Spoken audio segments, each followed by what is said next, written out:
ಗುರುರ್ಬ್ರಹ್ಮ ಗುರುರ್ವಿಷ್ಣು ಗುರುರ್ದೇವೋ ಮಹೇಶ್ವರಃ ಗುರು ಸಾಕ್ಷಾತ್ ಪರಬ್ರಹ್ಮ ತಸ್ಮೈ ಶ್ರೀ ಗುರವೇ ನಮಃ. ಹಿಂದೆ ಕೂಡ ಬಹಳಷ್ಟು ವಿಚಾರಗಳನ್ನ ಅವರು ಹೇಳಿದ್ರು. ಇಂದಿನ ಒಂದು 5ನೆಯ ಸೂತ್ರದಲ್ಲಿ ಕೂಡ ಪರದೋಳ ಆಕಸ್ಮಿಕವಾದನು ಆ ಕಲ್ಪಿತ ಪುರುಷನು ಅಖಿಲ ಭಾವದೊಡಗೂಡಿ ಅಂತ ಹೇಳಿದ್ರು. ನಾವು ಬಹಳಷ್ಟು ವಿಚಾರ ಮಾಡ್ಬೇಕಾದಂಥದ್ದು ಈ ಜೀವಾತ್ಮ ಅಂದ್ರೇನು, ಪರಮಾತ್ಮ ಅಂದ್ರೇನು, ಈ ಜಗತ್ ಅಂದ್ರೇನು. ಇದೇ ಮುಖ್ಯ ತಿಳಿಲಾರ್ದ ಬೇರೆ ಏನ್ ತಿಳಿದ್ರಿ ಏನ್ರಿ? ಜಗತ್ತಿನೊಳಗ ಮಹಾತ್ಮರು ಹೇಳ್ತಾರೆ, ಅದಕ್ಕ ಬೇರೆ ಬೇರೆ ಭಾವಿಸಿ ಬ್ರಹ್ಮ ಜ್ಞಾನ ಒಂದಿಲ್ಲದವಗೆ ತೋರದೆಯೋ ಸುಖ ತೋರದೆಯೋ. ಮುಖ್ಯವಾಗಿರುವಂತದ್ದು ಉದ್ದೇಶ ಏನು? ಆನಂದವಾಗಿರ್ಬೇಕು, ಸುಖವಾಗಿರ್ಬೇಕನ್ನುವಂಥದ್ದು. ಆದ್ರ ಬಯಸ್ತಾನ ಆನಂದವನ್ನ ಆಗಿರ್ಬೋದು, ಸುಖವನ್ನ ಆಗಿರ್ಬೋದು, ಬಯಸ್ತಾನ. ಆದ್ರೆ ದಾರಿ ಹುಡುಕುವಂತ ದಾರಿಗಳು ಬೇರೆ ಬೇರೆ ಆಗಿಬಿಟ್ಟಿದಾವ. ಅದಕ್ಕೆ ಇಲ್ಲಿ ಮಹಾತ್ಮರು ಕೂಡ ಇಲ್ಲಿ ಹೇಳ್ತಾರ, ಪರದೋಳ ಆಕಸ್ಮಿಕ. ಪರದೋಳ ಅಂದ್ರ ಪರಬ್ರಹ್ಮದಲ್ಲಿ ಆಕಸ್ಮಿಕವಾದನು ಯಾರು? ಕಲ್ಪಿತ ಪುರುಷ ಆಕಸ್ಮಿಕವಾಗಿ ಈ ಅಖಿಲ ಭಾವದೊಡನೆ ಕೂಡಿಕೊಂಡ ಅನ್ನುವಂಥದ್ದು ಒಂದ್ ಸ್ವಲ್ಪ ವಿಚಾರಗಳನ್ನ ಮೊನ್ನೆಯ ನುಡಿಯಲ್ಲಿ ಹೇಳಿದ್ದಾರೆ. ಈಗ 6ನೆಯ ಒಂದು ಸೂತ್ರದಲ್ಲಿ ಹೇಳ್ತಾರ, ಏನ್ ಹೇಳ್ತಾರ? ಸ್ವಲ್ಪ ವಿಸ್ತಾರವಾಗಿ ಹೇಳ್ತಾರ. ಈ ಜೀವಾತ್ಮ 10 ಭಾವನೆಗಳನ್ನ, ದಶಭಾವ ಲಕ್ಷಣಗಳನ್ನ ಹೆಂಗ್ ಹೊಂದಿದ, ಅವುಗಳ ಒಂದು ಲಕ್ಷಣಗಳನ್ನ ವಿಸ್ತಾರವಾಗಿ ಅವ್ರು ಹೇಳ್ತಾರ. 6ನೆಯ ಒಂದು ಸೂತ್ರ, 1ನೆಯ ಸಂಧಿ, 6ನೆಯ ಸೂತ್ರ.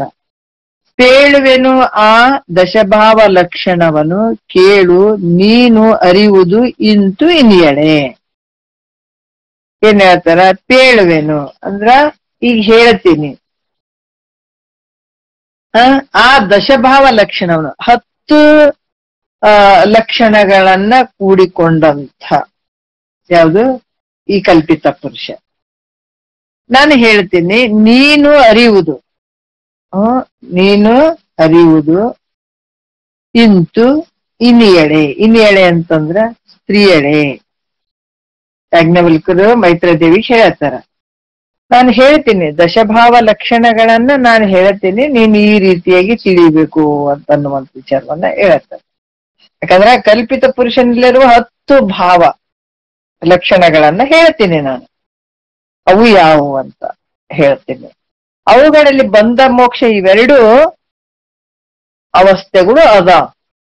ಎಲ್ಲಿ? ಕಲ್ಪಿತನಲ್ಲೇ ನಡೆದಂಥದ್ದು ಇದು ಬಂಧ ಮೋಕ್ಷ ಅನ್ನುವಂಥದ್ದು. ಅದಕ್ಕೆ ಅದ್ರ ಆ ಅವಸ್ಥೆಗಳು ಹೆಂಗದಾವ ಅಂತಂದ್ರೆ 2 ಅವಸ್ಥೆಗಳು ಅಂತರ್ಭಾವ ಆಗಿದಾವ ಅದರಲ್ಲಿ. ಇದನ್ನ ತಿಳ್ಕೊ ಅಂತ ಹೇಳ್ತಾರೆ. 1ನೇ ನುಡಿಯಲ್ಲಿ ಹೇಳ್ತಾರೆ. ಏನ್ ಹೇಳ್ತಾರೆ? ಮೊನ್ನೆ ದಶಭಾವ ಲಕ್ಷಣಗಳನ್ನ ಹೇಳಿದ್ರಲ್ಲ, ಇಲ್ಲಿ ಒಂದೊಂದಾಗಿ ವಿಸ್ತಾರವಾಗಿ ಹೇಳ್ತಾರ. ಏನ್ ಹೇಳ್ತಾರ? ಅಹಂಭಾವ ಪರನಕ್ಕು ಅಂತ ಹೇಳಿದ್ರು. ಇಂದಿನ ವಿಚಾರದಲ್ಲಿ ಏನು? ಪರಿಕಿಸು ನೀರೇ ಕಲ್ಪಿತನು ಅಹಂಭಾವ ಪರನು ಅಜ್ಞಭಾವ ಸಹಿತನು ಅಂತ 10 ದಶಭಾವ ಲಕ್ಷಣಗಳನ್ನ ಹೇಳಿದ್ರು.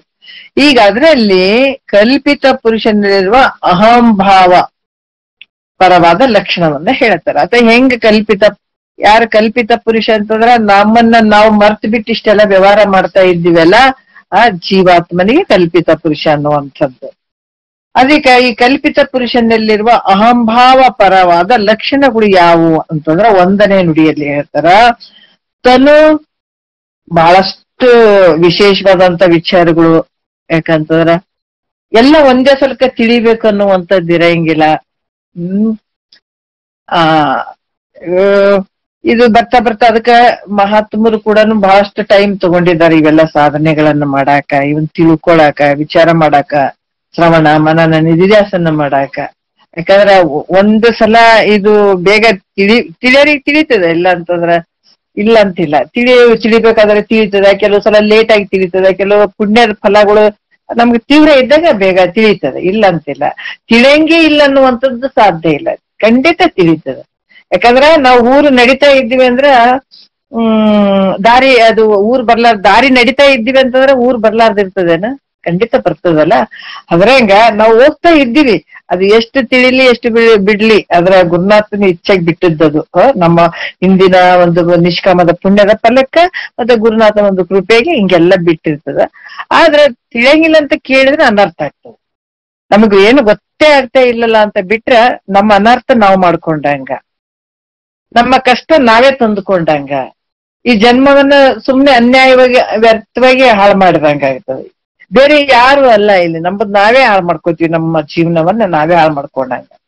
ಯಾವಾಗ ಅದಕ್ಕೆ ತಿಳಿಲಿ ಬಿಡ್ಲಿ ಅಂತ ಒಂದು ಶ್ರದ್ಧೆಯಿಂದ ಕೇಳ್ತಾ ಹೋದ್ರೆ ಖಂಡಿತ ಅದು ಗೊತ್ತಾಗೇ ಆಗ್ತದೆ.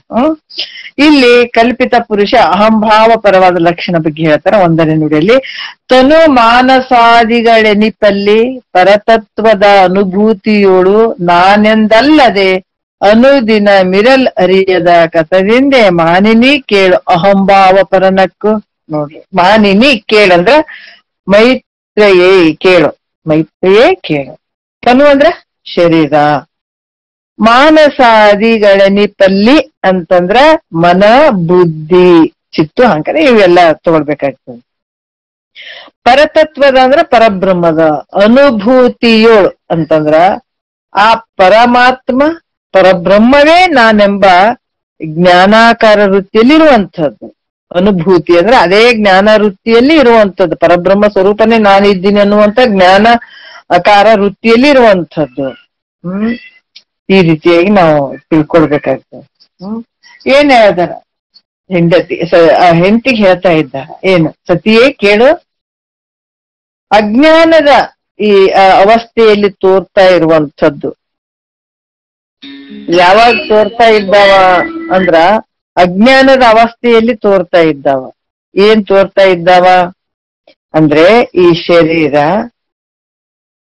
ಮತ್ತೆ ಇಂದ್ರಿಯಗಳು, ಶರೀರ ಮತ್ತೆ ಇಂದ್ರಿಯಗಳು, ಪ್ರಾಣ, ಮನಸ್ಸು, ಬುದ್ಧಿ, ಇವು ಎಲ್ಲ ಎಲ್ಲಿ ತೋರಕತ್ತೇವಂದ್ರೆ ಅಜ್ಞಾನ ಕಾಲದಲ್ಲಿ ತೋರ್ತಾವ. ಮತ್ತೆ ಜ್ಞಾನ ಅವಸ್ಥೆಯಲ್ಲಿ ತೋರುವಂತವ್ ಯಾವುವು?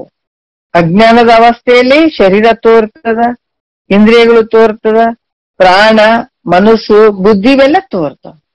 ಆದ್ರೆ ಜ್ಞಾನ ಅವಸ್ಥೆಯಲ್ಲಿ ಸಾಕ್ಷಿ ಅನ್ನುವಂತ ಭಾವ, ದೃಕ್ ನೋಡ್ತಾ ಇದ್ದೀನಿ ಅನ್ನುವಂತ ಭಾವ, ಪ್ರತ್ಯೇಗಾತ್ಮ, ಪರಬ್ರಹ್ಮ, ಇವೆಲ್ಲ ನಾನು ಅನ್ನುವಂತ ಜ್ಞಾನಕಾರ ವೃತ್ತಿಗಳಲ್ಲಿ ತೋರ್ತದೆ. ಮತ್ತೆ ಇವುಗಳಲ್ಲಿ ನಾನು ಅನ್ನುವಂಥದ್ ವ್ಯವಹಾರ ಇರ್ತದೆ. ಅಜ್ಞಾನ ಕಾಲದಲ್ಲಿ ಕೂಡ ನಾನು ಅನ್ನುವಂಥ ವ್ಯವಹಾರ, ಮತ್ತೆ ಜ್ಞಾನ ಕಾಲದಲ್ಲಿ ಕೂಡ ಜ್ಞಾನಾವಸ್ಥೆಯಲ್ಲಿ ಕೂಡ ನಾನು ಸಾಕ್ಷಿ ರೂಪವಾಗಿರುವಂಥದ್ದು, ದೃಕ್ವಾಗಿ ನೋಡ್ತಾ ಇದ್ದೀನಿ ಅನ್ನುವಂಥದ್ದು, ಪ್ರತ್ಯೇಗಾತ್ಮ ಸ್ವರೂಪ, ಪರಬ್ರಹ್ಮ ಸ್ವರೂಪ ನಾನು ಇದ್ದೀನಿ ಅನ್ನುವಂಥ ನಾನೆಂಬ ಅಲ್ಲಿ ತಾನೆಂಬ ಜ್ಞಾನಕಾರ, ಇವೆರಡು ವೃತ್ತಿಗಳಲ್ಲಿ ಏನು ನಾನು ಅನ್ನುವಂಥ ತೋರ್ತದೆ. ಅಜ್ಞಾನ ಕಾಲದಲ್ಲೂ ನಾನು ಅನ್ನುವಂಥದ್ದು, ಮತ್ತೆ ಜ್ಞಾನ ಕಾಲದಲ್ಲಿಯೂ ಈ ಸಾಕ್ಷಿ, ದೃಕ್ಕು, ಪ್ರತ್ಯೇಗಾತ್ಮ, ಪರಬ್ರಹ್ಮವೇ ನಾನು ಇದ್ದೀನಿ ಅನ್ನುವಂತ ಭಾವ ತೋರುವಂಥದ್ದು. ಎರಡೂದ್ರಲ್ಲಿ ತೋರುವಂಥದ್ದು ನಾನು ಅನ್ನುವಂತ ವ್ಯವಹಾರ ಮಾಡೋದಕ್ಕಾಗಿ, ವ್ಯವಹಾರ ಇರೋದಕ್ಕಾಗಿ ಅಲ್ಲಿ ಕಲ್ಪಿತ ಪುರುಷನಿಗೆ ಏನು ಹೆಸರು ಬಂತು? ಕಲ್ಪಿತ ಪುರುಷ ಅಂದ್ರೆ ಜೀವಾತ್ಮನಿಗೆ ಏನ್ ಹೆಸರು ಬಂತು? ಅಹಂಭಾವ ಪರನು ಅಂತ ಹೆಸರು ಬಂತು.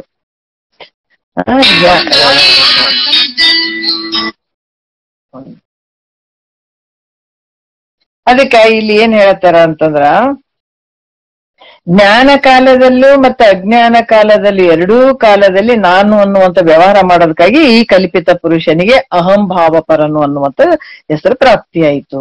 ಇದು 1ನೇದ್ದು. 2ನೇ ನುಡಿ ಯಾಕಂದ್ರೆ ದಶಭಾವ ಲಕ್ಷಣಗಳ ವಿಸ್ತಾರವಾಗಿ ಹೇಳ್ತಾ ಇದ್ದಾರ. ಈಗ 1ನೇ ದಶಭಾವ ಲಕ್ಷಣದಲ್ಲಿ 1 ಇದು ಜೀವಾತ್ಮನಿಗಿರುವಂಥದ್ದು. 2ನೆಯ ಒಂದು ಹೇಳ್ತಾರೆ, 2ನೇದ್ದು ಯಾವ್ದಂದ್ರೆ ಅಜ್ಞಭಾವ ಸಹಿತನು ಅನ್ನುವಂಥದ್ದು 2ನೇದ್ದು ಹೇಳ್ತಾರ. ಏನ್ ಅಂತಂದ್ರೆ 2ನೇ ನುಡಿ, ಜೀವ ರೂಪಿನೋಳ ಆತ್ಮ ಭಾವವಂ ಮರೆದು ಇದಂ ಭಾವದ ಸುಖ ದುಃಖಗಳನ್ನು ಆವಗಂ ಅರಿವು ತಿರುಪುದರಿಂದೇ ತಿಳಿ ಅಜ್ಞಭಾವ ಸಹಿತನೆಂದೆನಿಸುತ್ತಿರ್ಕು ಅಂತ ಹೇಳ್ತಾರೆ. ಜೀವರೂಪಿನೋಳು ಅಂದ್ರ ಜೀವರೂಪಿನೋಳು ಅಂತಂದ್ರೆ ನಾನು ಜೀವನು ಅನ್ನುವಂತ ಭಾವನೆಯಲ್ಲಿರುವಂತಹದ್ದು. ಅವಾಗ ನಾನು ಜೀವನ್ ಇದ್ದೀನಿ ಅನ್ನುವಂತ ಭಾವನೆಯಲ್ಲಿ ಅಲ್ಲಿ ಏನಾಗ್ತದ, ನಾನು ಪರಬ್ರಹ್ಮ ಸ್ವರೂಪ ಇದ್ದೀನಿ, ನಾ ಪರಮಾತ್ಮ ಇದ್ದೀನಿ ಅನ್ನುವಂತ ಭಾವ ಮರ್ತು ಬಿಟ್ಟದಕ್ಕಾಗಿ ಅಲ್ಲಿ ನಾನೇನ್ ಹೇಳ್ತೀನಿ, ಜೀವಾತ್ಮ ಇದ್ದೀನಿ ಅನ್ನುವಂತ ಭಾವ ಬರ್ತದೆ. ಯಾವಾಗ ನಾ ಜೀವ ಇದ್ದೀನಿ ಅನ್ನುವಂತ ಭಾವದಲ್ಲಿ ಕೂಡಿಕೊಂಡಾಗ ಅವಾಗ ನಾನು ಪರಬ್ರಹ್ಮನಿದ್ದೀನಿ, ಪರಮಾತ್ಮ ಇದ್ದೀನಿ ಅನ್ನುವಂಥದ್ದ ಭಾವ ಮರ್ತು ಬಿಟ್ಟಿರ್ತಾನೆ. ಮತ್ತ ದೃಶ್ಯವಾಗಿ ತೋರುವಂತದ್ದು ಏನಂದ್ರ ಈ ಸುಖ ದುಃಖಾದಿಗಳನ್ನ ಇವು ಕೂಡ ನಮ್ಮ ಮನಸ್ಸಿನಲ್ಲಿ ನಮಗ್ ಸುಖ ಆದದ್ದನ್ನು ಇಲ್ರಿ, ನಮಗ್ ಬಹಳ ಖುಷಿ ಆಗ್ಯದ್ರಿ ಅಂತ ಅಂತೀವಿ. ಆಮೇಲೆ ದುಃಖ ಆದದ್ದನ್ನು ಕೂಡ ನಮಗ್ ಬಹಳ ದುಃಖ ಆಗ್ಯದ್ರಿ ಅಂತ ಅನ್ಕೊಳ್ತೀವಿ. ಅದೇ ರೀತಿ ಕೂಡ ಈ ಸುಖ ದುಃಖಾದಿಗಳನ್ನ ಅರಿಯುವಂಥದ್ದು, ಮತ್ತೆ ಈ ಸುಖ ದುಃಖಗಳ ಜೊತೆ ವ್ಯವಹಾರ ಮಾಡುವಂಥದ್ದು. ನಾ ಸುಖಿ ಅದೀನಿ ಅನ್ನುವಂಥದ್ದು, ನಾ ದುಃಖಿ ಅದೀನಿ, ಈಗ ನಾನು ಸುಖಿ ಅದೀನಿ ಮತ್ತೆ ನಾನು ದುಃಖಿ ಅದೀನಿ ಅನ್ನುವಂಥದ್ದು.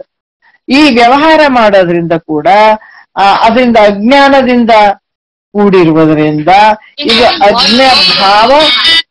ಅಜ್ಞಭಾವ ಸಹಿತನಂತ ಹೇಳಿಸ್ಕೊಳ್ತದೆ. ಏನ್ ಹೇಳಿಸ್ಕೊಳ್ತಂದ್ರ ಅಜ್ಞಭಾವ ಸಹಿತ ಅಂತ ಕೂಡ ಇಲ್ಲಿ ಹೇಳಿಸ್ಕೊಳ್ತಾನೆ. ಇದು ಎರಡನೆಯ ದಶಭಾವ ಲಕ್ಷಣದಲ್ಲಿ ಎರಡನೆಯ ವಿಚಾರ ಇದು. ಎರಡನೆಯ ನುಡಿ. ಈಗ ಮತ್ತೆ ಹೇಳ್ತಾರೆ, ಈ ಜೀವಾತ್ಮನಿಗೆ ಬಂದಂತ ಅಜ್ಞಭಾವ ಸಹಿತ ಅಂತ ಹೇಳಿಸ್ಕೊಳ್ತಾನ.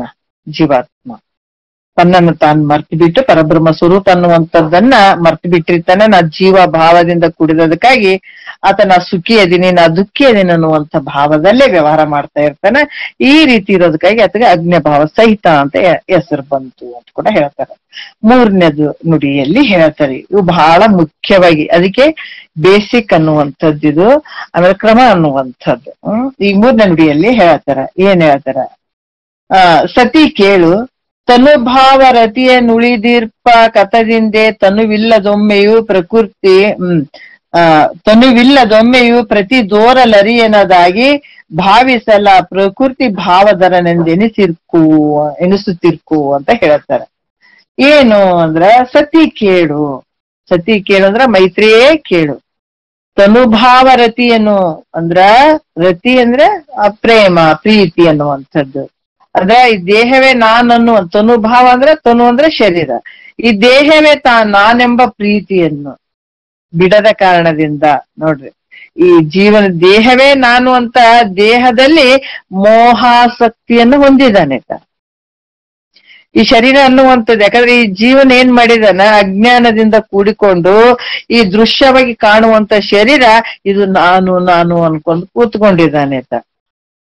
ಅಂದ್ರೆ ಶರೀರ ಇಲ್ದಿದ್ರೆ ನಾನು ಬೇರೆಯಾಗಿ ನಾನಿರುವುದು, ಯಾಕಂತಂದ್ರ ಶರೀರ ಇದ್ರೆ ನಾನು ಇರ್ತೀನಿ, ಶರೀರ ಇರ್ಲಿಲ್ಲ ಅಂದ್ರೆ ನಾನು ಇರಲ್ಲ ಅನ್ನುವಂತ ಭಾವ ಮಾಡ್ಕೊಂಡ್ ಬಿಟ್ಟಿದ್ದಾನೆ. ಯಾಕಂತಂದ್ರ ಶರೀರ ಹೋಯ್ತು ಅಂದಾಗ ನಾನು ಹೋಗ್ಬಿಡ್ತೀನಿ, ಹುಟ್ಟಿತು ಅಂದಾಗ ನಾನು ಇದ್ದೀನಿ ಅನ್ನುವಂತ ಭಾವ. ಅದಕ್ಕ ಈತಿಗೇನಂದ್ರ ಈ ರೀತಿ ಇದ್ದದಕ್ಕಾಗಿ ಈತಗ ಪ್ರಕೃತಿ ಭಾವಧರನ್ ಅನ್ನುವಂತ ಹೆಸರು ಬಂತು. ಪ್ರಕೃತಿ ಭಾವಧರನೆಂಬ ಹೆಸರು ಅಂತಂದ್ರ ಈ ಶರೀರವೇ ನಾನು ಅನ್ನುವಂಥದ್ದು. ಅಂದ್ರ ಶರೀರ ಹೋದ್ಗ ನಾ ಹೋಗ್ಬಿಡ್ತೀನಿ, ಸತ್ತೋಗ್ಬಿಡ್ತೀನಿ, ಶರೀರ ಹೋದ್ಗ ನಾನು ಹೋದೆ ಅನ್ನುವಂತ ಭಾವ. ಈ ರೀತಿ ಶರೀರ ಇಲ್ದಿದ್ರೆ ನಾನು ಇರೋದಿಲ್ಲ ಅನ್ನುವಂತ ಭಾವ ಈತ ಗಟ್ಟಿಯಾಗಿ ತಿಳ್ಕೊಂಡ್ಬಿಟ್ಟಿರ್ತಾನಲ್ಲ, ಅದಕ್ಕೆ ಈತಗ ಪ್ರಕೃತಿ ಭಾವಧರನ್ ಅನ್ನುವಂತ ಹೆಸರು ಬಂದಿದೆ. ಅಂದ್ರ ದೇಹಾತ್ಮ ಬುದ್ಧಿ ಉಳ್ಳಂಥವ್ನಿತ.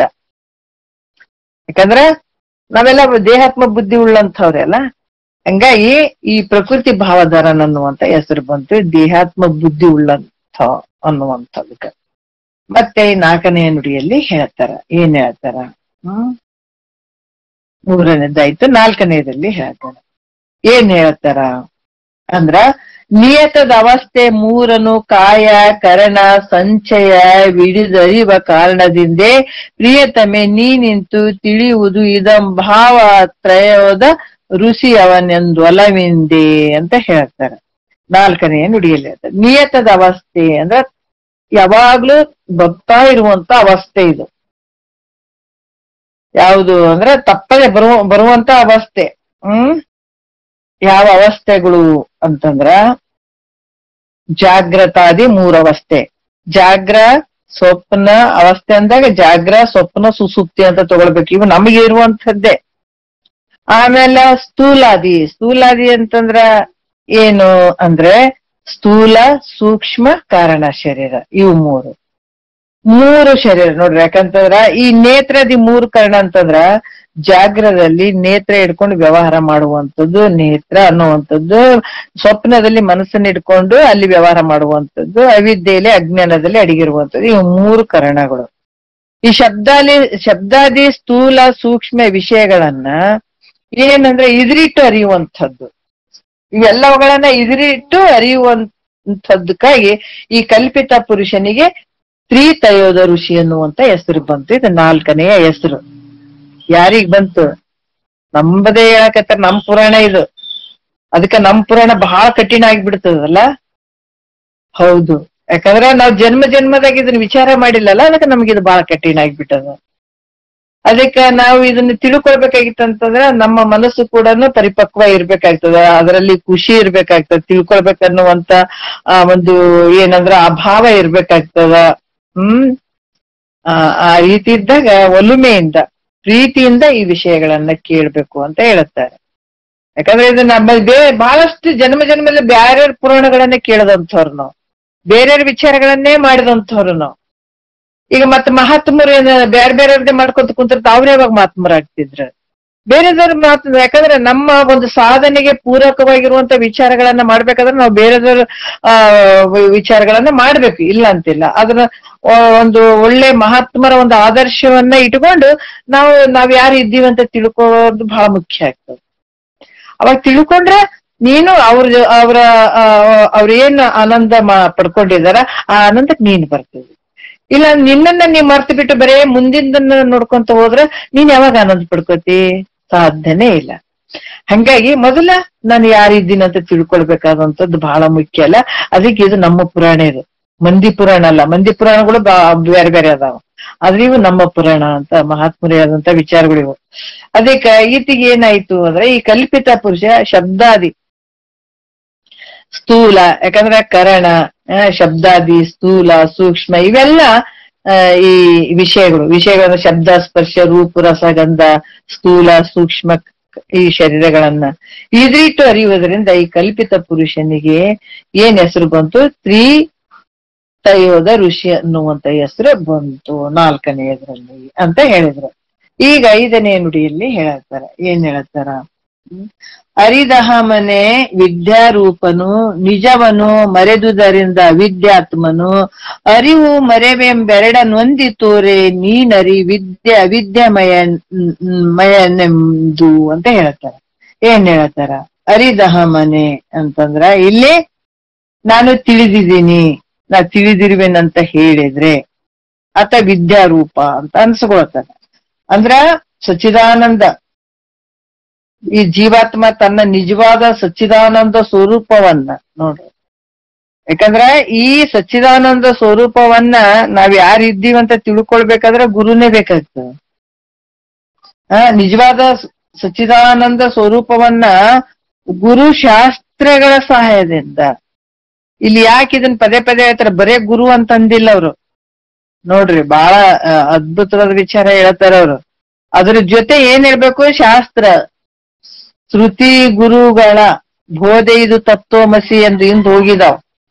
ಯಾಕಂದ್ರ ಗುರು ಮತ್ತೆ ಶಾಸ್ತ್ರ ಅಂದ್ರೆ ಗುರು ಹೆಂಗಂದ್ರೆ ಶ್ರುತಿ ಪ್ರಮಾಣಗಳ ನುಡಿಗಳೇ ಗುರು ವಚನಗಳು. ಅದಕ್ಕ ಇಲ್ಲಿ ಗುರು ಶಾಸ್ತ್ರಗಳ ಸಹಾಯದಿಂದ ಅರಿತ್ರೆ ಅದು ವಿದ್ಯಾಮಯನೆಂದು ಅನ್ನುವಂಥದ್ದು. ಅರ್ಥಗ ವಿದ್ಯಾಮಯನೆಂದು, ಮರೆತರೆ ಮರ್ತಗ ನಿಜವನ್ನ ಮರಿದುದರಿಂದ ಆತಗೆ ಏನಂತಾರ? ಅವಿದ್ಯಾಮಯನೆಂದು. ನೋಡ್ರಿ, ಅರಿತಾಗ ಏನಂದ್ರು? ಅರಿತಾಗ ವಿದ್ಯಾಮಯನೆಂದು ಅಂದ್ರು. ತನ್ನ ನಿಜವನ್ನ ಅರ್ಥಕೊಂಡಾಗ ವಿದ್ಯಾಮಯ ಅಂದ್ರು. ತನ್ನನ್ನ ಮರ್ತುಕೊಂಡಾಗ ಅವಿದ್ಯಾಮಯ ಅಂತ ಹೇಳಿಸ್ಕೊಂಡ ನೋಡ್ರಿ. ಯಾಕಂತಂದ್ರ ವಿದ್ಯಾಮಯನು, ಯಾವಾಗ ತನ್ನ ನಿಜವನ್ನ ಅರ್ಥಕೊಂಡಾಗ ವಿದ್ಯಾಮಯ ಆಗ್ತಾನ, ತನ್ನನ್ನ ತಾನು ಮರ್ತುಕೊಂಡಾಗ ಅವಿದ್ಯಾಮಯ ಅಂತ ಅನ್ಸ್ಕೊಳತಾನ. ಇದು ನನ್ನ ನಿಜವು ಹೌದಾ ಅಲ್ಲ ಅಂತ ಏನಾದ್ರೂ ಸಂಶಯದಿಂದ ಕೂಡಿದ್ರ ಏನ್ ನಡೆಸ್ಕೊತಾನಂತ ವಿದ್ಯಾಮಯನ್ ಅಂತ ಹೇಳ್ಸ್ಕೊಳ್ತಾನಿತ. 3 ರೀತಿಯಿಂದ ನೋಡ್ರಿ ಯಾಕಂದ್ರೆ ಹರಿಧಾಮನೇ ವಿದ್ಯಾರೂಪನು, ನಿಜವನ್ನು ಮರಿದುದರಿಂದ ಅವಿದ್ಯಾತ್ಮನು, ಅರಿವು ಮರುವು ಎರಡನ್ನು ಇದೌದೋ ಅಲ್ಲೋ ಅನ್ನುವಂತ ಸಂಶಯ ಜ್ಞಾನದಿಂದ ಕೂಡಿದ್ರೆ ವಿದ್ಯಾಮಯ ಅಂತ ಹೇಳ್ಸ್ಕೊಳ್ತಾನೆ. ಯಾರು? ಇತೇನೆ ಕಲ್ಪಿತ ಪುರುಷ, ಬೇರೆ ಏನ್ ದೂರ ಇಲ್ಲ ನೋಡ್ರಿ. ಯಾಕಂದ್ರೆ ನಮ್ಮ ವ್ಯವಹಾರಗಳು ನಡೆದದ್ದೇ ಆತನಿಂದಾನೆ. ಅದಕ್ಕೆ ಒಂದೊಂದೊಂದೊಂದು ಬಿಚ್ತಾ ಇದ್ದಾರೆ. ಆತನ ಲಕ್ಷಣಗಳು ಹೆಂಗ ಅದಾವ ಅಂತ ಹೇಳ್ಬಿಟ್ಟು ನಾವು ಒಂದು ರೀತಿ ನಾಟಕ ಮಾಡ್ತಾ ಇದೀವಿ ಭೂಮಿ ಮೇಲೆ ಬಂದು, ದೊಡ್ಡ ನಾಟಕಗಳು. ಅದಕ್ಕೆ ಆ ನಾಟಕದ ಮೂಲ ಸ್ವರೂಪವನ್ನು ತಿಳಿಸ್ತಾ ಇದ್ದಾರೆ ನಮಗೆ. ಅದಕ್ಕೆ ಇಲ್ಲಿ ಕೂಡ ಸಂಶಯ ಜ್ಞಾನದಿಂದ ಕೂಡಿದ್ರ ನನ್ನ ಇದು ನಿಜ ಹೌದು ಅಲ್ಲೋ ಅನ್ನುವಂಥ ಸಂಶಯ ಜ್ಞಾನದಿಂದ ಕೂಡಿದ್ರೆ ಅವಿದ್ಯಾಮಯನಂತ ಹೇಳ್ಸ್ಕೊಳ್ತಾನ. ಇದು ಹೇಳುವಂಥದ್ದು 7ನೇದ್ದು. ಆಮೇಲೆ ಈಗ ಈ 6ನೇ ನುಡಿಯಲ್ಲಿ ಹೇಳ್ತಾರೆ. ಏನ್ ಹೇಳ್ತಾರ ಇಲ್ಲಿ? 3 ವಿದ್ಯಾಮಯನ್ ಅಂತ ಹೇಳುವಂಥದ್ದು, ಅವಿದ್ಯಾಮಯ ಅಂತ ಹೇಳುವಂಥದ್ದು, ವಿದ್ಯಾಮಯನ್ ಅಂತ ಹೇಳುವಂಥದ್ದು 7 ದಶಭಾವ ಲಕ್ಷಣಗಳಲ್ಲಿ 7 ಅಂತ ಹೆಸರು ಬರುವಂಥದ್ದು. ಈ ರೀತಿಯಾಗಿ ವಿದ್ಯಾಮಯ ಅಂತ ಈ ರೀತಿ ಹೆಸರುಗಳು ಬರ್ತಾವೆ. ವಿದ್ಯಾಮಯನೆಂದು, ಅವಿದ್ಯಾಮಯನೆಂದು, ಮತ್ತೆ ಅವಿದ್ಯಾಮಯನೆಂದು ಈ ರೀತಿ ಕಲ್ಪಿತ ಪುರುಷನಿಗೆ ಹೆಸರು ಬರುವಂಥದ್ದು 7 ಹೆಸರುಗಳು. ಮತ್ತೀಗ ಮುಂದಿನ 6ನೇ ನುಡಿಯಲ್ಲಿ ಹೇಳ್ತಾರೆ. ಏನ್ ಹೇಳ್ತಾರ? ವಿಕೃತಿ ಜಾಲಕ್ಕಿವೆ ಮೊದಲೆನಿಪ ಜ್ಞಾನ, ವಿಕೃತಿ ಬೇರಿನ್ನೊಂದು ಮೋಹನ, ವಿಕೃತಿ ಮೇಣರಿಯ ವರ್ತನ, ವಿಕೃತಿಗಳಿಂತು ವಿಕೃತಿ ತ್ರಯವನ್ನೈದಿದವನ್ ಅಕ್ಕು ಅಂತ ಹೇಳ್ತಾರ. ವಿಕೃತಿ ಜಾಲಕ್ಕೆ ಅಂದ್ರೆ ವಿಕೃತಿ ಅಂದಾಗ ವಿಕಾರ ಸಮೂಹಕ್ಕೆ. ಇದು ಮೊದಲೆನಿಪ ಅಂದ್ರೆ ಇದು ಪ್ರಥಮದಲ್ಲಿ ಹೇಳಿದಂಥದ್ದು ವಿಚಾರ. ಇದು ಯಾವುದಂದ್ರೆ ಜ್ಞಾನ ವಿಕೃತಿ. ಯಾವ್ದಾದ್ರೂ ಒಂದು ವಿಷಯವನ್ನ ತಿಳಿಯುವಂಥದ್ದು, ಯಾಕಂದ್ರೆ ತಿಳಿಸುವಂಥದ್ದು. ಇದು ಕೂಡ ಜ್ಞಾನ ವಿಕೃತಿ ಅಂತ ಹೇಳಿಸ್ಕೊಳ್ತದ. ಮತ್ತೆ ಇನ್ನೊಂದು ಮೋಹನ ವಿಕೃತಿ ಅಂತ ಹೇಳಿಸ್ಕೊಳ್ತದ. ಈ ರೀತಿಯಾಗಿ ಮೋಹವನ್ನು ಉಂಟು ಮಾಡುವಂತ ವಿಕೃತಿ. ಮತ್ತೆ ಇಲ್ಲಿ ವರ್ತನ ವಿಕೃತಿ ಅಂದ್ರೆ ಪ್ರವೃತ್ತಿ ಮಾಡಿಸುವಂತ ವಿಕೃತಿ. ಈ ರೀತಿಯಾಗಿ ತಿಳ್ಕೊಳ್ಳುವಂಥದ್ದು. ಯಾಕಂದ್ರ ಈ ಒಂದು ವಸ್ತುವನ್ನ ಅಂದ್ರೆ ಪ್ರಕಾಶ ಮಾಡಿ ತಿಳಿಸುವಂತ ಒಂದು ವಿಚಾರಕ್ಕೆ ಸತ್ವಗುಣ ಒಂದು. ಅದನ್ನ ಒಂದು ವಿಚಾರವನ್ನ ಪ್ರಕಾಶ ಮಾಡಿ ತಿಳಿಸುವಂತ ಒಂದು ಸತ್ವಗುಣ ಒಂದು.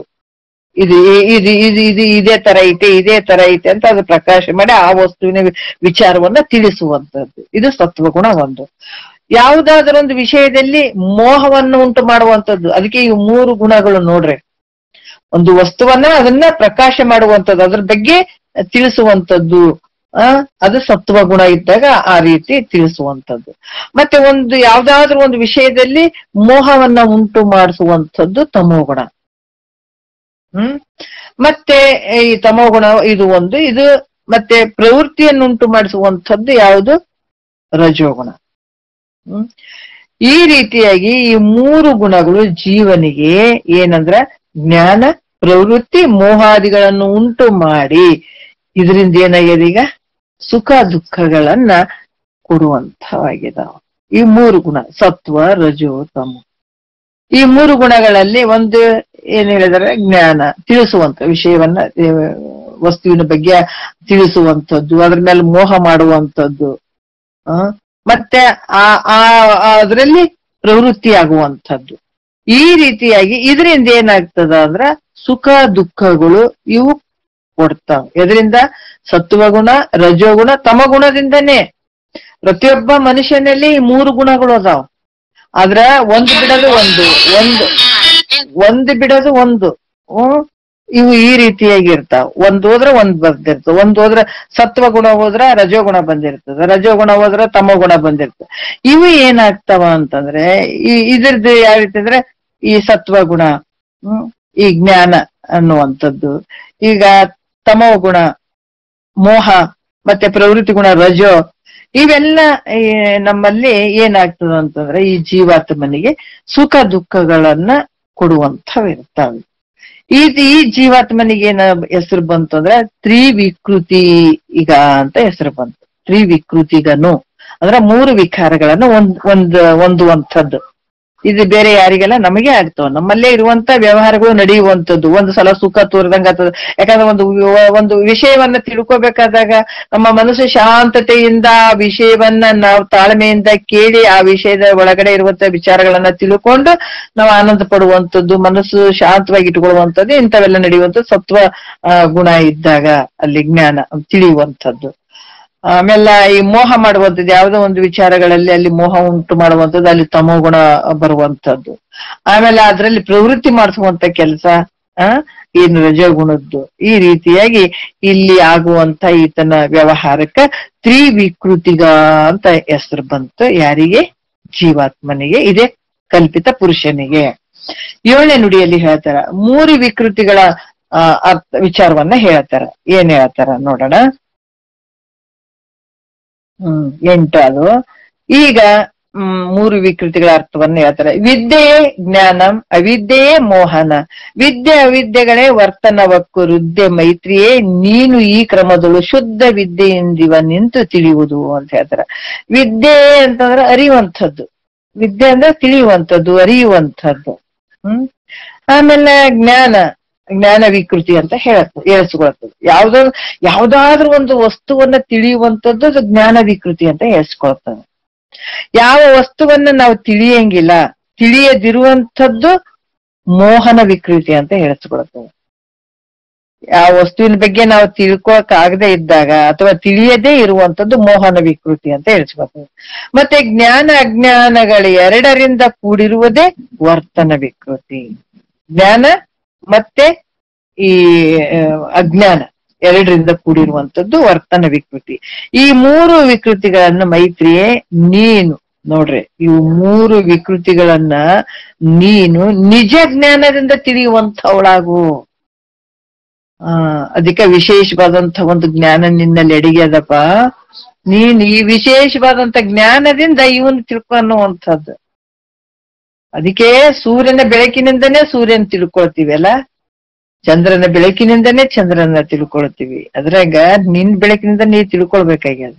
ಹೆಂಗ್ ತಿಳ್ಕೊಳ್ಬೇಕಾಗ್ಯದ ಅದಕ್ಕೆ ಹೇಳ್ತಾರೆ ಇವು 3 ಏನದಾವ, ಜ್ಞಾನ ವಿಕೃತಿ, ಮೋಹನ ವಿಕೃತಿ ಮತ್ತೆ ವರ್ತನ ವಿಕೃತಿ. ಇವು 3 ವಿಕೃತಿಗಳನ್ನು ಮೈತ್ರಿಯೇ ನೀನು ನಿನ್ನ ನೋಡ್ರಿ ನಿಜ ಜ್ಞಾನದಿಂದ ತಿಳಿಯುವಂಥವಳಾಗು. ಅಂದ್ರ ಪ್ರಕಾಶ, ಪ್ರವೃತ್ತಿ, ಮೋಹ ಇವು ಲಕ್ಷಣ ಗುಣಗಳುಳ್ಳಂಥವನ್ನ ಇದ್ದಾವ ಅಂತ ನೀವು ಊಹೆ ಮಾಡು, ತಿಳ್ಕೊ.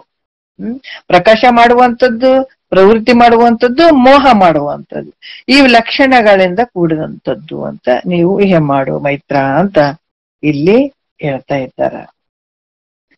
ಮತ್ತೆ ಈ 3 ವಿಕಾರಗಳು ಕಲ್ಪಿತ ಪುರುಷನಲ್ಲೇ ಅದಾವ.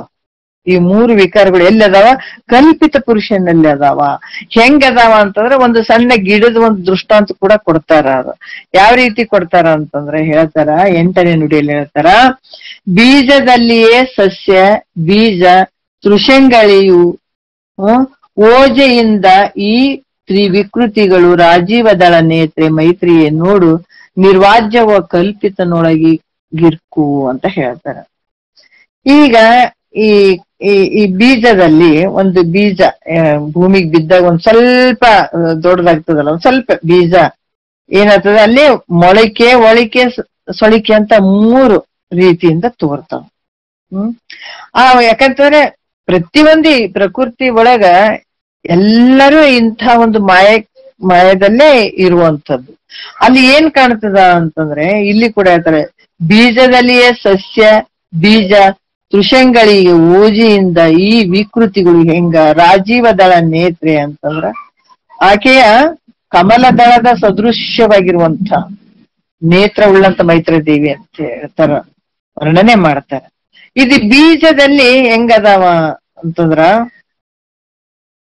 ಈ ಮೊಳಕೆ, ಒಳಿಕೆ, ಸೊಳಿಕೆ ಇವು ಇರ್ತಾವ. ಯಾಕಂದ್ರೆ ಒಂದು ಸಣ್ಣ ಆಲ್ದ ಮರ, ಒಂದು ಬೀಜ ತಗೊಂಡ್ರೆ ಅದ್ರಾಗ ಇಡೀ ಒಂದು ಗಿಡನೇ ಅಡಿಗಿರ್ತದೆ. ಒಂದು ಆಲ್ದ ಮರ ಒಂದು ಸಣ್ಣದಿರ್ತದೆ, ಆದ್ರೆ ದೊಡ್ಡ ವೃಕ್ಷನೇ ಅಡಿಗಿರ್ತದೆ.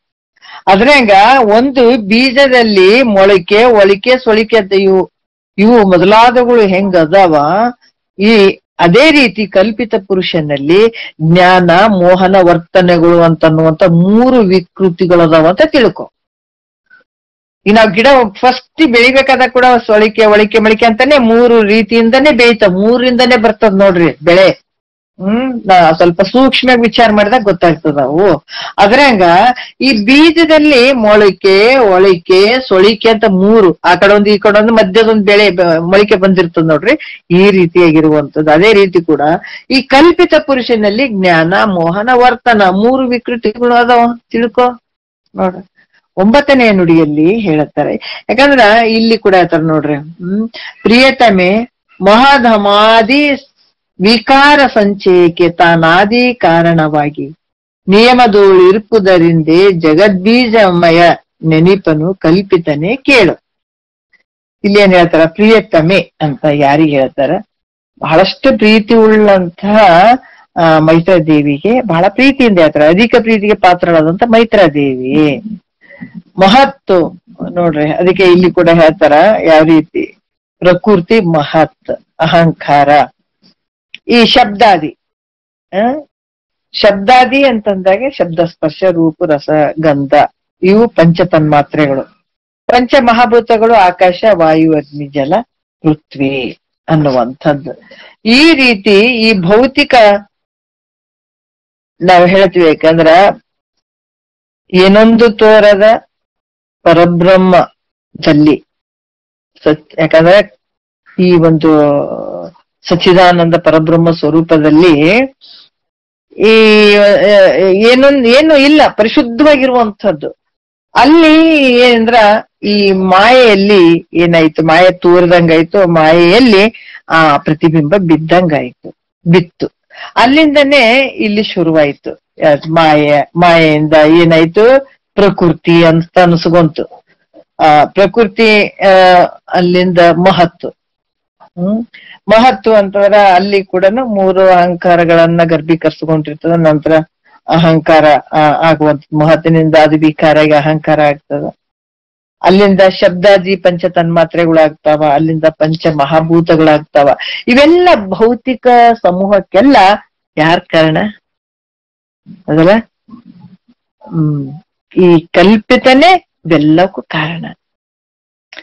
ಮಾಯೆ ವಿಕಾರ, ಈ ಪ್ರಕೃತಿಯಿಂದ ಅಹಂಕಾರ, ಅಹಂಕಾರದಿಂದ ಪಂಚ ತನ್ಮಾತ್ರೆಗಳು, ಪಂಚಭೂತಗಳು, ಒಂದರಿಂದ ಎಲ್ಲಕ್ಕೂ ಇದೆಲ್ಲ ಜಗತ್ತಿನಲ್ಲಿ ಪ್ರತಿಯೊಂದು ವ್ಯವಹಾರ ಇಷ್ಟೆಲ್ಲ ನಡಿಲಿಕ್ಕೆ ಮುಖ್ಯವಾಗಿ ಕಾರಣವಾಗಿರುವಂತದ್ದು ಯಾವುದು ಅಂತಂದ್ರ ಈ ಕಲ್ಪಿತ ಪುರುಷನೇ. ಅದಕ್ಕೆ ಇದಗ ಜಗದ್ಬೀಜಮಯನೆಂದು ಹೆಸರು ಬಂತಿದಗ. ಅಂದ್ರ ಈ ಜಗತ್ತಿಗೆ ಮುಖ್ಯವಾಗಿ ಒಂದು ಗಿಡ ಹಾಕ್ಬೇಕಾಗಿತ್ತಂದ್ರ ಒಂದ್ ಬೀಜ ಮುಖ್ಯ ಆಗ್ತದಲ್ಲ. ಅದಕ್ಕೆ ಈ ಜಗತ್ತು ತೋರಕತ್ತದ. ಈ ಜಗತ್ತಿನಾಗ ಹುಟ್ಟು, ಸಾವು, ಇವೆಲ್ಲ ರೋಗ ರುಜಿನ, ಸಂಸಾರ, ಸುಖ ದುಃಖ ಇವೆಲ್ಲ ಏನ್ ನಡೆದಾವ ಈ ಜಗತ್ತಿನೊಳಗೆ ತೋರುವಂಥದ್ದು, ಇದೆಲ್ಲ ಎಲ್ಲಿಂದ ಶುರುವಾಯ್ತಂದ್ರೆ ಈ ಕಲ್ಪಿತ ಪುರುಷನಿಂದನೇ ಇಷ್ಟೆಲ್ಲ ಶುರುವಾದದಕ್ಕಾಗಿ ಈತ ಜಗದ್ಬೀಜಮಯನಂತ ಹೆಸರು ಅನ್ಸ್ಕೊಂಡ ಅಂತ ಕೂಡ ಹೇಳ್ತಾರೆ. ಯಾರಿಗೆ? ಕಲ್ಪಿತ ಪುರುಷನಿಗೆ. ಮತ್ತೆ 10ನೆಯ ನುಡಿಯಲ್ಲಿ ಹೇಳತ್ತಾರ, ಏನ್ ಹೇಳತ್ತಾರ ನೋಡೋಣ.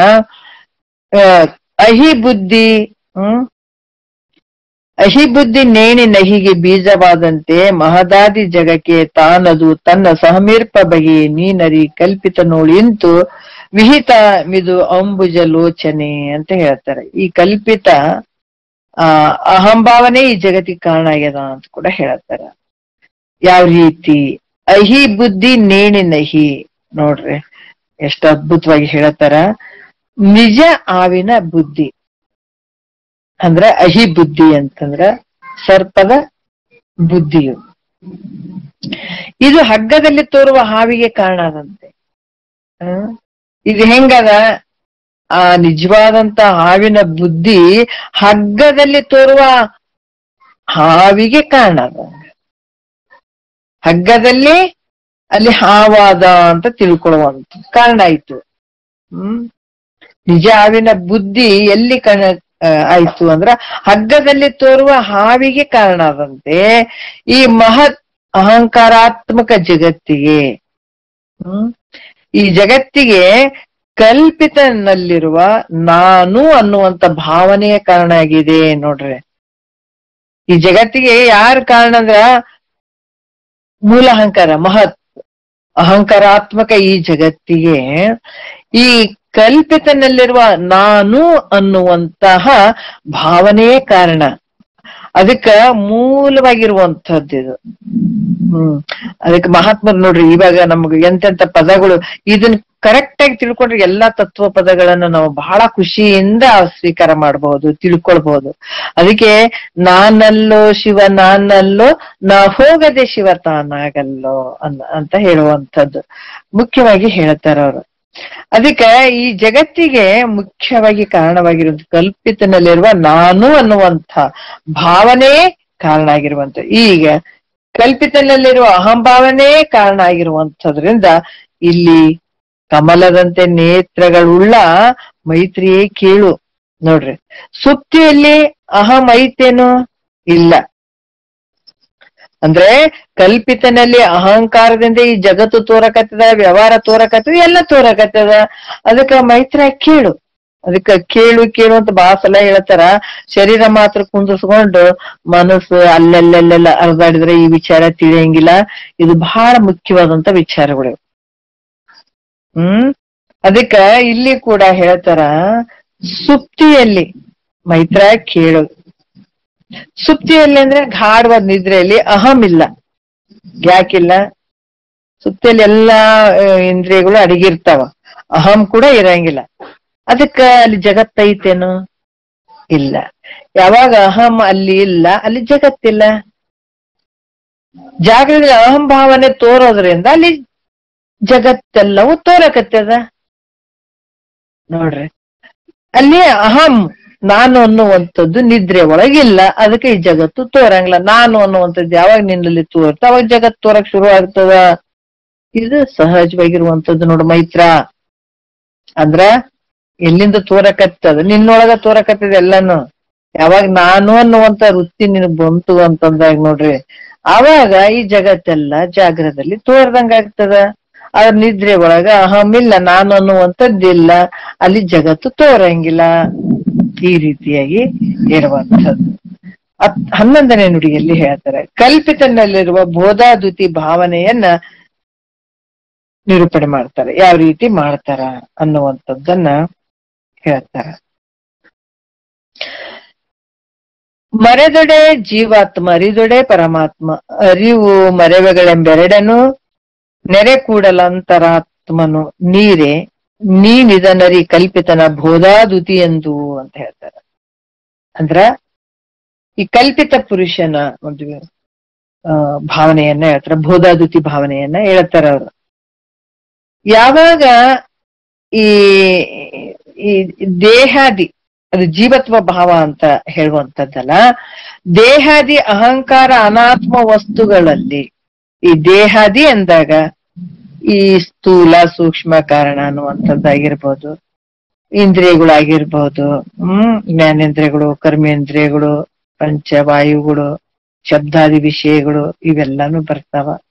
ಮತ್ತೆ ಅಹಂಕಾರ ಅನಾತ್ಮ ವಸ್ತುಗಳಲ್ಲಿ, ಅಹಂಕಾರ ಮತ್ತೆ ಅನಾತ್ಮ ವಸ್ತುಗಳಲ್ಲಿ ನಾನೆಂಬ ಭಾವನೆಯನ್ನ ಮಾಡಿದಾಗ, ಇವೆಲ್ಲವುಗಳಲ್ಲಿ ಅನಾತ್ಮದಲ್ಲಿ ನಾನು ಅಂತ ಹೇಳಿದ್ದೇನೆ. ಯಾಕಂದ್ರೆ ನಮಗ್ ಗೊತ್ತು, ಆದ್ರೂ ನಾವು ಸೂಕ್ಷ್ಮ ವಿಚಾರ ಮಾಡಿಲ್ಲ. ಯಾಕಂದ್ರೆ ಕಣ್ಣು ನಾನು ಅಂತ ಹೇಳ್ತೀನಿ ಅಂತ ಕಣ್ಣು ನಾನಲ್ಲ ಅಂತ ನಮಗ್ ಗೊತ್ತಿಲ್ಲ, ಗೊತ್ತಾಗೋದಿಲ್ಲ. ಯಾವಾಗ? ಅಜ್ಞಾನದ ಸಂದರ್ಭದಲ್ಲಿ. ಅಜ್ಞಾನದಲ್ಲಿ ಕಣ್ಣು, ಕಿವಿ, ಮೂಗು, ಈ ನನ್ನ ಕಣ್ಣು, ನನ್ನ ಬಾಯಿ, ನನ್ನ ಮೂಗು, ನನ್ನ ಶರೀರ, ಈ ರೀತಿ ಎಲ್ಲ ಹೇಳ್ಬೇಕಾದಾಗ ಇವು ನನ್ನ ಮನೆ, ನನ್ನ ಹೊಲ, ನನ್ನ ಆಸ್ತಿ ಅಂತ ಹೇಳಿದಾಗ ನಮ್ಗ ಅಲ್ಲಿ ಪಕ್ಕ ಗೊತ್ತು. ಏನಂದ್ರೆ ನನ್ನ ಹೊಲ ಅಂದಾಗ ನಾನೇ ಬೇರೆ, ನನ್ನ ಹೊಲ ಬೇರೆ ಅಂತೀವಿ. ಅದೇ ನನ್ನ ಶರೀರ ಅಂದಾಗ ಅಲ್ಲಿ ಬರಂಗಿಲ್ಲ. ಯಾಕಂದ್ರೆ ಇಲ್ಲಿ ತಾಧ್ಯಾತ್ಮ, ನನ್ನ ಅನಾತ್ಮದಲ್ಲಿ ಆತ್ಮಭಾವ ಮಾಡ್ಕೊಂಡು ಈ ಶರೀರ, ಇಂದ್ರಿಯಗಳು ಇವೆಲ್ಲ ನಾನು ಅಂತ ಹೋಗ್ತೀವಿ ಹೊರತಾಗಿ ಇವು ನನ್ನಿಂದ ಅನ್ಯ ಅಂತ ಅಲ್ಲಿ ಭಾವ ಬಂದಿರಂಗಿಲ್ಲ. ಅವಾಗ ಯಾಕಂದ್ರೆ ಅದಕ್ಕೆ ಹೇಳ್ತಾರೆ, ದೇಹಾದಿ ಅಹಂಕಾರಗಳು, ಅಹಂಕಾರ ಅನಾತ್ಮ ವಸ್ತುಗಳಲ್ಲಿ ನಾನನ್ನುವಂತ ಭಾವನೆಯನ್ನ ಮಾಡಿದಾಗ ಅದು ಜೀವಾತ್ಮ ಅನ್ಸ್ಕೊಳ್ತದ ಅಷ್ಟೇ. ಇಲ್ಲಿ ಜೀವಾತ್ಮ ಅಂದ್ರೆ ಯಾರಂದ್ರೆ ಇರದೇ ಇರುವಂತ ವಸ್ತು, ಅನಾತ್ಮವಾಗಿರುವಂತ ವಸ್ತುಗಳಲ್ಲಿ ನನ್ನದು ನಾನು ಅಂತ ಏನು ವರ್ತನೆ ಮಾಡಿ ಅಲ್ಲಿ ಬೆರ್ತುಕೊಂಡಿರ್ತಾನ, ಅವಾಗ ಜೀವಾತ್ಮ ಅಂತ ಅನ್ಸ್ಕೊಳತಾನಿತ. ಮತ್ತೆ ಅಧಿಷ್ಠಾನವಾಗಿರುವಂತ ಎಲ್ಲಕ್ಕೂ ಅಧಿಷ್ಠಾನವಾಗಿರುವಂತ ಕೂಟಸ್ಥ ನಿರ್ವಿಕಾರ ಆತ್ಮನು ತಾನಂತ ತಿಳಿದಾಗ, ಎಲ್ಲದಕ್ಕೂ ಆದ ಅಧಿಷ್ಠಾನವಾಗಿರುವಂತಹ ಕೂಟಸ್ಥ ನಿರ್ವಿಕಾರ ಆತ್ಮನು ತಾನಂತ ತಿಳಿದಾಗ ಆತ ಏನ್ ಅನ್ಸ್ಕೊಳತ್ತಾನ? ಪರಮಾತ್ಮ ಅನ್ಸ್ಕೊಳತ್ತಾನ. ನೋಡ್ರಿ, ಪರಮಾತ್ಮ ಬಹಳ ದೂರ ಇಲ್ಲ ರೀ ತಿಳ್ಕೊಳ್ಳಕ. ಅದಕ್ಕ ದೃಶ್ಯಗಳನ್ನ ದೇಹಾದಿಗಳು, ಈ ದೃಶ್ಯ ಆದಂತ ಈ ಶರೀರಗಳು ಅದಾವಲ್ಲ, ಇವು ನಾನು ಹೌದ ಅಲ್ಲ, ಪರಮಾತ್ಮ ಹೌದ ಅಲ್ಲ, ಇವು ಯಾವ ಅಂತಾರೆ ಈ ದೇಹಾದಿಗಳು, ಇವು ನಾನು ಅಥವಾ ದೃಗ್ರೂಪನಾದಂತ ಕೂಟಸ್ಥ ನಾನು, ಇವೆರಡು ಅನಾತ್ಮ. ಯಾಕಂದ್ರ ಅಜ್ಞಾನ ಸಂದರ್ಭದಲ್ಲಿ ದೇಹಾದಿಗಳ ಅಹಂಕಾರ ಅನಾತ್ಮ ವಸ್ತುಗಳಲ್ಲಿ ನಾನು ಅನ್ನುವಂತ ಭಾವ ಮಾಡಿ ಜೀವತ್ವ ಭಾವದಿಂದ ಮಾಡಿ ಕೂಡಿರ್ತಾನ. ಅಧಿಷ್ಠಾನ ಕೂಟಸ್ಥ ನಿರ್ವಿಕಾರ ಆತ್ಮನ್ನು ತಾನಂತ ತಿಳಿದಾಗ ಆತ ಪರಮಾತ್ಮ ಅನ್ಸ್ಕೊಳ್ತಾನ. ಇವೆರಡು ಹಿಡ್ಕೊಂಡು ಯಾವ ರೀತಿ ಅಂದ್ರೆ ದೇಹಾದಿಗಳಲ್ಲಿ ತೋರುವಂತವು ಏನ್ ಇವೆಲ್ಲ ತೋರ್ತಾವಲ್ಲ, ಇವೆಲ್ಲ ನಾನದೀನು, ಅಥವಾ ದೃಗ್ರೂಪನಾದಂತ ಎಲ್ಲವನ್ನ ನೋಡುವಂಥವ್ ನಾನು ಕೂಟಸ್ಥ ನಾನು, ಎಲ್ಲಕ್ಕೂ ಸಾಕ್ಷಿ ರೂಪವಾಗಿರುವಂಥವ್ ನಾನು ಕೂಟಸ್ಥ ಇದೀನಲ್ಲ, ನೋಡ್ತಾ ಇದ್ದೀನಿ, ಎಲ್ಲವನ್ನ ತಿಳಿತಾ ಇದ್ದೀನಿ, ಅದು ನಾನು ಅನ್ನುವಂತ ಈ ಸಂಶಯ ಜ್ಞಾನ ಇದ್ದಾಗ ಅದು ಈ ಎರಡು ಮಧ್ಯಸ್ಥನಾಗಿರ್ತಾನೆ. ಯಾವುದು ನಾನು, ಅದು ನಾನು, ಇದು ನಾನು ಅನ್ನುವಂತ ಭಾವದಲ್ಲಿದ್ದಾಗ ಅದು ಅಂತರಾತ್ಮ ಅಂತ ಅನ್ಸ್ಕೊಳ್ತಾನೆ. ಅದಕ್ಕೆ ಮೈತ್ರಿ, ಇದು ಕಲ್ಪಿತ ಪುರುಷನ ಜ್ಞಾನ ಅಜ್ಞಾನ ವ್ಯವಹಾರ ಅಂತ ತಿಳಿ. ಇವೆಲ್ಲ ಕಲ್ಪಿತ ಪುರುಷನ ಜ್ಞಾನ ಮತ್ತೆ ಅಜ್ಞಾನದ ವ್ಯವಹಾರ ಅಂತ ನೀ ತಿಳಿ ಮೈತ್ರ ಅಂತ ಕೂಡ ಇಲ್ಲಿ ಹೇಳ್ತಾರ. ಈಗ ನುಡಿ ಇದನ್ನ ಹಿಡ್ಕೊಂಡು ಮತ್ತೆ ಇದೆಲ್ಲ ನೋಡ್ರಿ ದಶಭಾವ ಲಕ್ಷಣಗಳನ್ನ ಒಳಕೊಂಡು ಈತ ನಾನಾ ರೀತಿ ವೇಷಗಳನ್ನ ಹಾಕೊಂಡು ಜೀವಾತ್ಮ ತನ್ನನ್ನ ತಾನ್ ಮರ್ತ್ಕೊಂಡು ಸುಖ ದುಃಖ ಇವೇ ಶಾಶ್ವತ, ನಾ ಮಾಡುವಂತ ವ್ಯವಹಾರ ಎಲ್ಲ ಶಾಶ್ವತ ಅಂತ ಈತ ಹೋಗ್ತಾ ಇದ್ದಾನಂದ್ರ ಎಂತ ಅಜ್ಞಾನ ನೋಡ್ರಿ. ನಾವು ಇದನ್ನೆಲ್ಲ ತಿಳಿಲಾರ್ದ ಇವಾಗ ನಾವ್ ಯಾವ ರೀತಿಯಿಂದ ಹೋಗ್ತಾ ಇದ್ದೀವಿ, ಜೀವನ ಮಾಡ್ತಾ ಇದ್ದೀವಿ. ಮಹಾತ್ಮರು ನಮ್ಮ ನಿಜ ಸ್ವರೂಪವನ್ನು ತಿಳಿಸ್ಲಿಕ್ಕೆ ತುಂಬಾ ಒಂದು ಆ ಕರುಣೆಯಿಂದ ಪ್ರೀತಿಯಿಂದ ನಮ್ಗೆ ಹೇಳ್ತಾ ಇದ್ದಾರ. ಆದ್ರ ಇವೆಲ್ಲವನ್ನ ಪ್ರತಿ ಒಂದೊಂದು ವಿಚಾರಗಳನ್ನ ಅವ್ರು ಹೇಳ್ತಾ ಹೋಗ್ತಾರೆ. ಯಾವ್ಯಾವ ಅದಕ್ಕೆ ದಶಭಾವ ಲಕ್ಷಣಗಳನ್ನ ಒಳಕೊಂಡು ಇದು ಎಲ್ಲವೂ ನಂದು ನಾನು ಅನ್ಕೊಂಡು ಹೋಗ್ತಾ ಇರುವಂತ ವಿಚಾರಗಳನ್ನ ಅವರು ನಿನ್ನ ಕಲ್ಪಿತ ಪುರುಷನೇ ಇವು ಭಾವನೆಗಳು ಅನ್ನುವಂಥದ್ದು. ಯಾರು ಕಲ್ಪಿತ ಪುರುಷ ಅಂದ್ರೆ ತನ್ನ ತಾನು ಮರ್ತ್ಕೊಂಡದಕ್ಕಾಗಿ ಈತ ಜೀವಾತ್ಮ ಅನ್ಸ್ಕೊಂಡಿದ್ದಾನೆ. ಹಂಗಾಗಿ ಈ ರೀತಿಯಾಗಿ ಇಲ್ಲಿ ಕೆಲವೊಂದು 12ನೇ ನುಡಿಯಲ್ಲಿ ಕೂಡ ಬಹಳ ವಿಶೇಷವಾಗಿ ಹೇಳ್ತಾ ಹೋಗ್ತಾರ. ನೋಡೋಣ, ಇವೆಲ್ಲ ನಡೆದಂಥದ್ದು ದಶ ಭಾವ ಲಕ್ಷಣಗಳು ಎಲ್ಲಿ ನಡೆದವ? ಕಲ್ಪಿತ ಪುರುಷನ ವ್ಯವಹಾರದಲ್ಲಿ. ಕಲ್ಪಿತ ಪುರುಷ ಸತ್ಯೇನ, ಕಲ್ಪಿತ ಪುರುಷ ಮಿಥ್ಯ. ಅಂದ್ರೆ ಆತ ಮಾಡಿರುವಂಥವೆಲ್ಲ ಸತ್ಯೇನು, ಅವೆಲ್ಲ ಮಿಥ್ಯ. ಮುಂದ ಈ ವಿಚಾರಗಳನ್ನ ತುಂಬಾ ಅದ್ಭುತವಾಗಿ ಹೇಳ್ತಾ ಹೋಗ್ತಾರ. ನೋಡೋಣ, ಒಂದೆರಡು ಮಾತು ಗುರುಗಳ ಪಾದಕ್ಕೆ ಅರ್ಪಿಸಿ ಹರವು.